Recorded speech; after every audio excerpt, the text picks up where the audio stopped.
Remember when Grease 2 was supposed to be a sure thing? Same studio, same producer, same Rydell. Pink ladies pledge to act cool, to look cool, to be cool. Till death do us part. Think Pink. Instead, the movie crashed so hard it tanked an entire planned franchise, vaporized a leading man's career, and became one of the most quoted, most mocked, most secretly beloved sequels of the 1980s. Today, we're getting into the weird stuff. The Tom Cruise audition the studio overruled. The screenwriter who never lived to see the sequel, the bowling alley that got turned into a medical building, and even the mystery streaker who turned out to be a future blockbuster director. And trust me, you'll want to stick around for number one, because none of the bizarre madness we just mentioned takes the top spot. Before we get started, hit the like button and subscribe. It really does help the channel show this to more retro movie fans like you. And let us know in the comments, Team Stephanie, Team Michael, or low-key, just here for a cool writer. Okay, everyone loves going back to high school, don't they? Tom Cruise got told he was too short for movies the same year he filmed Taps. Producer Alan Carr auditioned an unknown 19-year-old in his living room. The kid sang, the kid danced, Carr was sold. Then they took him to the studio. They said, "Oh, he's too short to be in the movies or to be a movie star."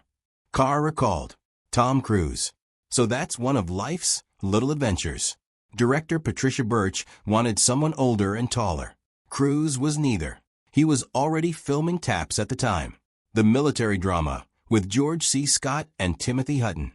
His part was small until director Harold Becker watched him on set and expanded it. The kid had something. Taps hit theaters December 1981. Risky Business followed in 83. Top Gun in 86. And by 96, he was launching Mission Impossible, still cranking out installments 30 years later. He's 63, still doing his own stunts, and snapped his ankle leaping between London rooftops for Fallout in 2017. Finished the shot anyway, all because someone told him he was too short. Cruise wasn't the only casualty of that audition room. Christopher McDonald, Shooter McGavin, and Happy Gilmore, and the recent sequel, Audition, for Johnny Norelli 5 separate times. That was one of the happiest times I ever had on set, McDonald told the AV Club. This was my first biggie, and all the singing and dancing, and boy, just the 5 auditions. 5 auditions for the same part. And he didn't get it. He wanted Johnny badly. In his words, "You can't wash the Irish off my face."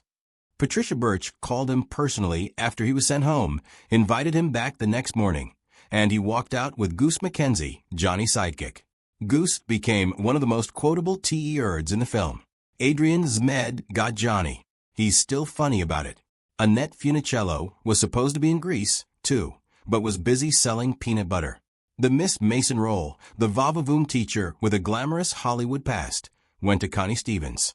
That's not who they wanted first.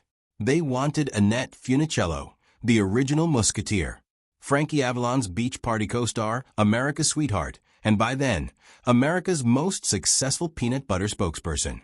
Her Skippy commercial started in 1979 and ran straight through the decade. For good nutrition, it's hard to beat Skippy. Skippy paid better than Grease, too. She couldn't make the dates work. Connie Stevens stepped in. She'd been a teen idol in the early 60s. Crooked Blake on Hawaiian Eye. 16 Reasons on the radio.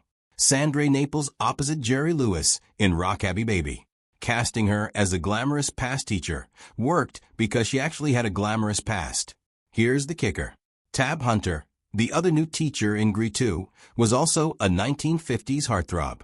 2 real XT idols playing 2 XT idol teachers at Ryle High. Casting director earned their paycheck on that one. Funicello and Avalon eventually reunited in 1987 for Back to the Beach, parodying their old beach films.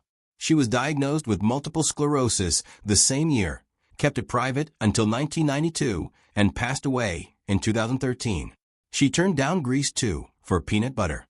And knowing how Grease 2 was received, that may have been the smartest career move of 1981. Lorna Luft, daughter of Judy Garland, half-sister of Liza Minnelli, played the Marilyn Monroe wannabe Pink Lady pet. The studio wanted her hair Monroe Platinum, so they bleached it. They put a bleach on my head that I would rather have had hot coals under my soles of my feet. Luft told Today. She kept telling them it was burning. They told her no, no, no, and kept going. They washed her hair. It came out that platinum white. By the next day, it had all broken off to about an inch. All over her head to about an inch. The studio's response, oh, let's just put a wig on her, which she filmed the entire movie wearing. The platinum hair you see on screen, wig. I thought to myself, Elle said, could you not have done that at the beginning? And then it got better. Paramount wouldn't let the Pink Ladies keep their leather jackets after filming. Years later, the studio auctioned them off. Luz ended up with a fan named Lori Boyles, who promised that if she ever parted with it, Lou would be the one to get it. In December 2019, Luft was on tour with Irving Berlin's White Christmas in Durham, North Carolina. Lori showed up at the theater with the jacket, said it was time to send it home. 37 years later, Lorna Left got her Pink Lady jacket back. Score tonight is the Bowling Alley song. Adrian Zamond leads it. The T-Irds back him up. The Pink Ladies fire back, and the whole thing turns into a choreographed face-off. Bowling balls used as props. TIRD sliding down the lanes. Pet draped over Johnny while singing about wiping the floor. They shot it at the actual Hawthorne Bowl on 141st Street and Hawthorne Boulevard in Hawthorne, California. 14 lanes, a cocktail lounge, a coffee cup, pool tables in the back. The bowling alley is gone. The building is now home to the Hawthorne School District. A teen musical bowling fantasy palace turned into a district administration office. Fun. The exteriors weren't even Hawthorne Bowl. The Bowlerana exteriors were filmed at the Norwalk Ice Arena, which has since been demolished. Even the geography of Grease 2 is dead. Excelsior High School in Norwalk, the actual Ryle High, had its last graduating class in 1981, the same year Grease 2 started filming. The school went out, the movie moved in. The building is now the Norwalk La Miranda Adult School. Square Pegs and High School USA both filmed there too. Excelsior had basically become a TV high school after it stopped being a real one. Every location in Grease 2 is either gone, repurposed, or doing something completely unrelated. The Legacy is a ghost town with a parking lot. Caulfield wasn't a movie actor when Grease 2 found him. He was an unknown English stage actor in New York doing the off-Broadway revival of Joe Orton's entertaining Mr. Sloan at the Cherry Lane Theater. He played the title role, a homicidal bisexual drifter who seduces everyone in the house. The play became a downtown cause célèbre showed up. So did Tennessee Williams. One night during the run, somebody at the back of the theater started howling with laughter.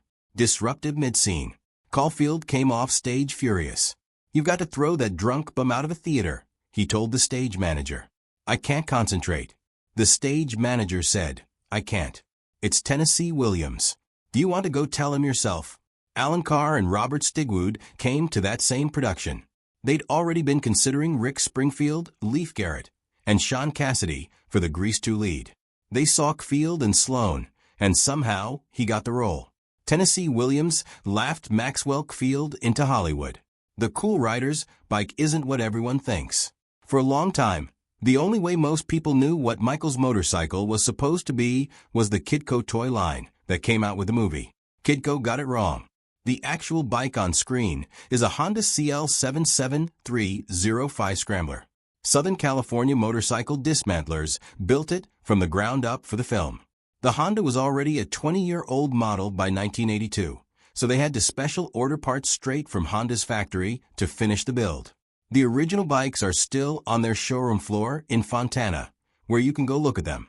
But the Kidco Tough Wheels diecast set, 3 bikes packaged together in 1982, labeled Michael's bike as a Norton Commando 750. The Cycle Lord's bike was a Suzuki GT 750. The third one was a police Harley. Neither toy matched what was on the screen. And worse, Grease 2 is set in 1961.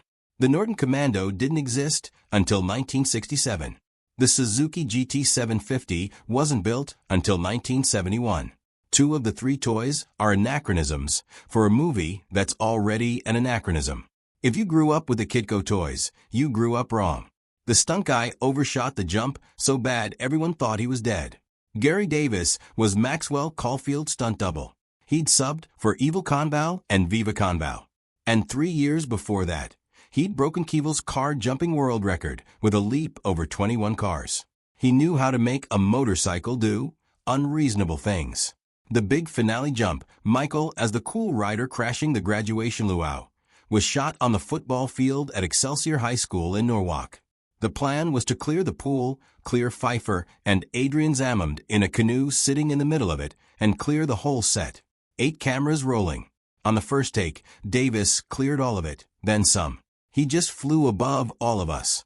Field told EW. We literally lost sight of him in the night sky. He literally went to the far goalposts.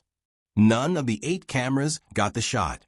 Davis went so far into the black sky that every single camera lost him. He left us all in total silence, and we thought he was a goner. Field said, we thought he'd just gone cursed splat somewhere. And then it was right out of Greece, too, that there was this roaring of the engine, and Gary came tearing back around. They reset. Davis hit his mark. The cameras caught it. He still has a poster Patricia Birch signed for him hanging in his motorcycle museum to the original Cool Rider. One more Davis story. Pfeiffer did her own wheelie in Griffith Park. No stunt double. According to Davis on a 2013 blog comment, she sat behind me. Then I lifted her around to where she straddled me, and then we wheelied away. She was wonderful the whole time. Michelle Pfeiffer hid in the back of the audition room. Pfeiffer wasn't a dancer, wasn't a singer. Showed up to the Grease 2 casting call in a short purple skirt and go-go boots because her agent said go. It was a total fluke that I got that part. She later told James Corden, I wasn't a dancer. I wasn't a singer. I was in this little short purple skirt with go-go boots. The room was a chorus line. Actual professional dancers cycling through in rows.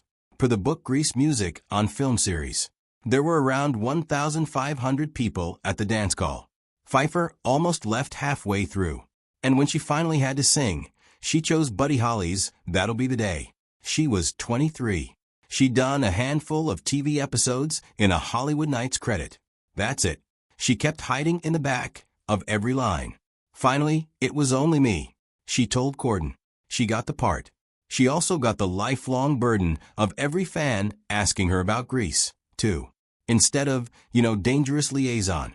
Pfeiffer's been gracious about it for 40 years. Coffey said years later, Michelle is a bit of a sphinx. She always retained a certain mystery. If you're still here, you're doing better than half the people who saw it in theaters.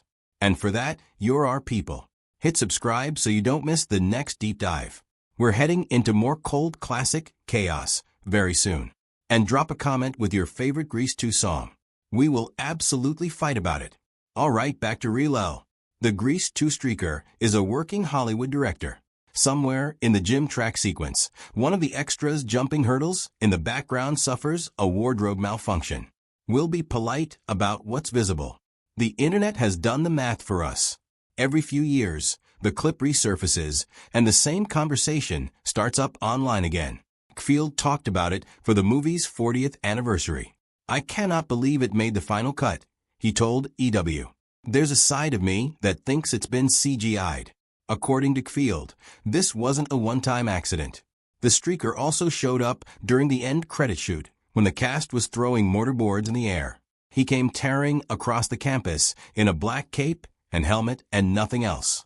He flashed us all. He broke up the entire set when he did it. Caulfield wouldn't name him. He'd only say the streaker was actually quite a celebrated member of the Directors Guild. Fans have long pegged the culprit as Andy Tennant, credited in Grease 2 as Boy Greaser. Also a dancer in the original Grease, who went on to direct Hitch, Sweet Home Alabama, Ever After, Anna, and the King, and Fool's Russian. So somewhere out there, the man who made Will Smith's biggest romantic comedy may also be the man whose unmentionables made it into Grease 2. Hollywood is a small town. The Grease screenwriter never lived to see the sequel. Bronte Woodward adapted the stage musical into the 1978 movie. He took a raunchy off-Broadway show about Chicago greasers and turned it into the screenplay that became one of the highest-grossing musicals in history. He was a close friend of producer Alan Carr. On August 6, 1980, Woodward died of hepatitis-related liver failure at Cedar-Sinai. He was 39. Carr's deal with Paramount required a sequel. Anyway, he hired a Canadian comedy writer named Ken Finkelman to start from scratch. Finkelman delivered the Grease 2 script and then fresh off it, Paramount turned around and asked him to write and direct Airplane 2, the sequel. After the Zaz team, Zucker initially agreed and then backed out to go make Police Squad instead. Finkelman said yes. Both films came out in 1982.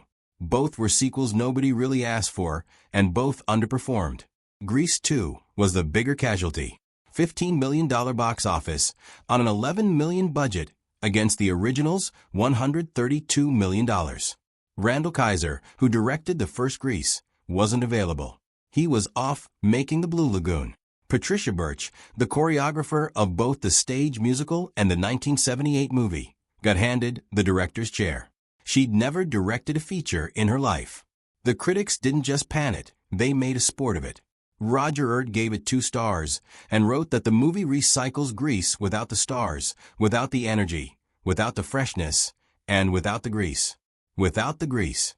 Janet Maslin in the New York Times called it dizzy and slight, with an even more negligible plot than its predecessor had. This time the story can't even masquerade as an excuse for stringing the songs together. Variety, trying to be charitable, settled on this gem about Pfeiffer. All anyone could ask for in the looks department. And she fills Olivia Newton-John's shoes and tight pants very well. Thank you.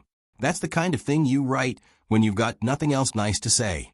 On Rotten Tomatoes today, 39% tomato meter. The audience score is a more forgiving 53%, with over 250,000 people weighing in. The Stinker's Bad Movie Awards nominated it for Worst Picture of 1982, alongside Incon Annie Death Wish 2, and the pirate movie Incon 1, which honestly seems fair. Years later, the Stinker 100 Years, 100 Stinkers list ranks Grease 2 at number 13 on the worst films of the 20th century. Pretty gracious when you think about it. Alan Carr's deal with Paramount was for a 4-film franchise plus a TV series. Grease 2 was movie 2. Movies 3 and 4 were supposed to jump into the mid-60s, and then the late 60s counterculture era. Same Ryle High, new generation, new soundtrack. Grease 2 grossed $15.2 million domestically against an $11.2 million budget. The original had pulled in roughly $160 million on its first release in 1978. Grease 2 didn't crack 10% of that. The franchise plans got shelved overnight, but the dream wouldn't die. In 1999, Paramount and a production company called Total Film Group started developing a real Grease 3. The plan was ambitious. Justin Timberlake and Britney Spears as Danny and Sandy's kids. The rest of NSYNC as supporting T-Birds and Christina Aguilera in the running for Rizzo's daughter. She declined. Travolta and Newton-John were in talks for cameos. Lance Bass announced it publicly in October 2000. The project collapsed in 2011. The producers couldn't get the rights from Paramount to use the Grease name and characters. A SAG strike stalled things further, and Travolta eventually confirmed it was dead. Internet legend says that shelved Grease 3 script became High School Musical. Not true.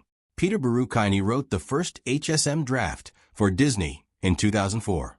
Inspired by an actual conversation he had as a teenager with his school basketball teammate, future Pittsburgh Steelers Hall of Famer Lynn Swann, who confessed he secretly wanted to be a ballet dancer. Disney swapped ballet for musical theater because they thought ballet might be a tougher sell to young boys.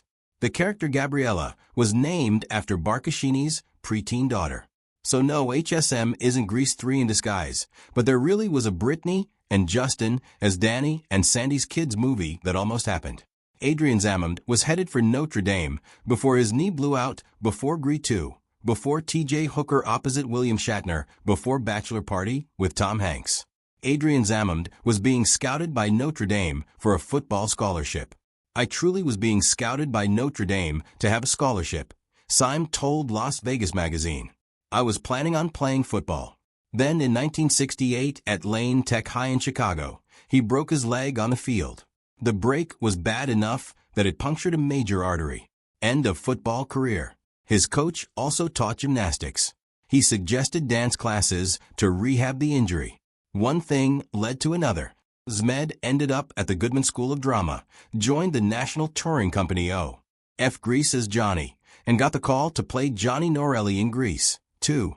To this day, his right leg is 1.5 inches shorter than his left. That's the leg he was dancing on through every Grease 2 number, every Score Tonight slide across the bowling alley, every pro-win strut. The man was choreographed on 1.5 legs. Notre Dame's loss became Patricia Birch's gain. The kid who almost suited up in South Bend ended up in leather, leading a tiered dance number across a bowling alley in front of Michelle Pfeiffer. He went pro anyway, just not in football. Grease 2 pulled a gender flip nobody asked for. Grease was about a good girl who changes for the bad boy. Grease 2 flipped it. The good boy changes for the bad girl.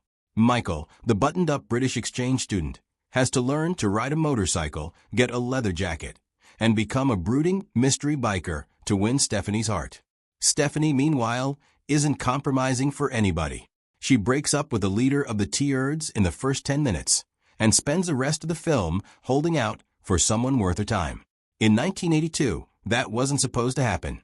The girl was supposed to do the bending. And the studio's original wish list for Stephanie makes the gender flip even weirder in hindsight.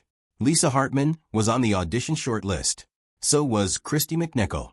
By then, a Golden Globe nominee with Little Darlings and Only When I Laugh under her belt. She ended up in the pirate movie that summer instead, sharing a stinker nomination with Grease 2. Andrea Martel, the original Broadway Annie, got a look. Debbie Harry of Blondie was offered the part and turned it down, saying she was too old to play a high schooler. Kim K also got an offer and passed. And then there's Pat Benatar. The Hit Me with Your Best Shot Pat Benatar. Sorry, I won't sing again. They wanted her in leather riding a Honda through Griffith Park singing about cool riders. Imagine that movie for a second. Then imagine the soundtrack album. Then weep for the timeline we didn't get. Instead, they went with a quiet blonde hiding in the back of the dance call and accidentally launched one of the biggest stars of the decade. Patricia Birch said Pfeiffer had a quirky quality you don't expect. Birch had no idea how right she was. Maxwell Caulfield went down with the ship. Pfeiffer flew. Both leads knew it was coming. They talked about it on set. Speaking to Fox News for the movie's 40-plus anniversary, Caulfield remembered conversations with Pfeiffer about imminent stardom. The very real fear of suddenly becoming world famous. They weren't being humble. The trades had already crowned them. Caulfield was being floated as the next Richard Gere. Pfeiffer was 23 and had a Hollywood Nights credit and a handful of TV guest spots. Then the movie opened fifth behind E.T., Star Trek II, Rocky III, and Poltergeist, all in the same week. Yeah, tough acts to follow. When the film didn't take off, I went down with the ship, Field told Fox. But she rose like a fabulous phoenix. Within a year, Pfeiffer auditioned for Scarface. Al Pacino didn't want her. He later said the bad re-auditions had him convinced she wasn't right. Brian De Alma was actually in her corner. So was producer Martin Bregman, who fought hardest to get her cast. The role was originally meant for Glenn Close.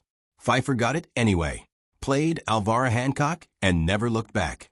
Witches of Eastwick, Married to the Mob, Dangerous Lions, The Fabulous Baker Boys, my personal favorite, Batman Returns, Meow, 3 Oscar nominations. Field got the call 49 episodes opposite Charlton H. He said it took him 10 years to get over grease-tubed. The ship, Caulfield, went down with Turns Out It Floats. In 2014, a fan-driven tribute concert called Cool Rider opened at London's Lyric Theatre. 2 sold-out performances in a single night, and it was so popular, it expanded to a week at the Duchess Theatre. The show came back 10 years later on April 14, 2024, for a 10th anniversary concert at the London Palladium.